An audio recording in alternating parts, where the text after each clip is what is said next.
Now, Donald Trump has threatened to hit Australia with tariffs of 200% on pharmaceuticals, one of our biggest exports to the US. Last year, we exported more than $2 billion worth of pharmaceuticals. President Trump also announced plans for a 50% tariff on copper. Again, another one of our major exports. Tina, what is the Albanese government doing to secure an advantageous deal for the country? They're doing nothing, and they shouldn't be shocked by this because President Trump, in both his terms, is doing exactly what he said he was going to do, and the Albanese government has had plenty of time to prepare to try and get round this. It's disgraceful that they've made no attempt to speak to meet with President Trump. He's too busy visiting China. So I think it's all a little bit too late. Like I said, that President Trump has no time for Rudd. It's a real mess. But like I said, the Australian government should not be shocked by this, and they should have been preparing all along for President Trump to introduce these tariffs and making a great relationship with him to try and, keep them as low as possible. And they haven't. It's absolutely, it's disgraceful. So we're in for a bit of a thump, I'd say, Rita. Well, Prue, we saw those letters go out from the Trump administration. More than a dozen countries got their trade arrangements organised. Australia isn't amongst them. We continue to be an outlier, and it's not a great situation when we're talking about our biggest ally. We should be having the most advantageous deal on the table. But it seems like Kevin Rudd is a massive impediment to that happening. We need to have an ambassador that the Trump administration has some respect for and is willing to work with. Well, he's a total liability, but of course the Labor mates take precedence over the national interests, and so he's going to, stand by him. And meanwhile, we all suck eggs and suffer. When you look at the hypocrisy of this government, they did this big fanfare about, the Made in Australia, the future Made in Australia campaign. Where is the manufacturing? Why are we having to rely on, the other export markets? We don't make enough here. We're closing down manufacturing because of the absurdity of our energy policies and our IR policies.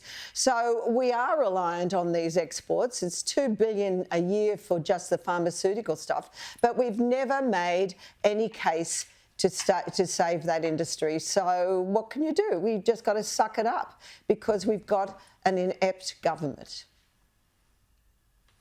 Now let's go to Queensland. A major music festival called Earth Frequency Festival has been forced to defend itself from claims of racism. Its pro-Palestinian organisers are making musical acts sign an ethics pledge. It's led to one act, a duo from Israel, pulling out of the festival. Prue, this so-called ethics pledge includes things like acknowledging Israel's genocide in Gaza and rejecting racism, apartheid and genocide. But it's the ethics of the organisers and their definition of those terms. Well, the ethics of the organisers who are, of course, associated with Palestinian organisations. This is what's happening in this country. It's quite insidious where you have Anthony Albanese saying we won't stand for anti-Semitism, yet he is.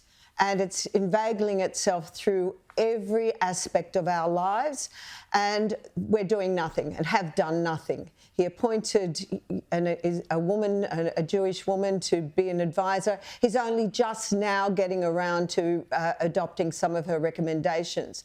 They turn a blind eye because we know where their sympathies lie. They're anti-Israel, and this is the problem. And so it's insidious, it's scary, and it's not going away fast because we have governments that are not turning a blind eye to it for political reasons. Well, we saw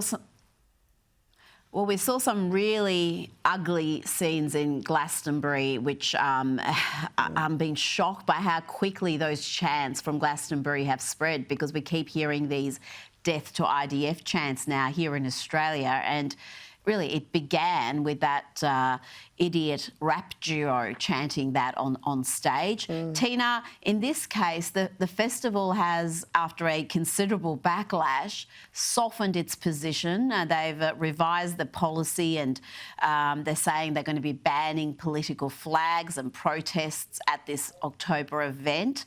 But we see this over and over again with the artistic community. They're not standing with members of the Jewish community. They're very clear in where their loyalties lie. That's right, Rita. And it was so bad in Glastonbury that the BBC had to apologise for even showing the clip. That's how shocking it was against the Jewish community over there. And I'd hate to see that repeated here. Look, it's all right to say they're going to pull back and revise. I don't believe a word of it. I think they're just, saying what needs to be said for the festival to go ahead. Then they'll do as they like.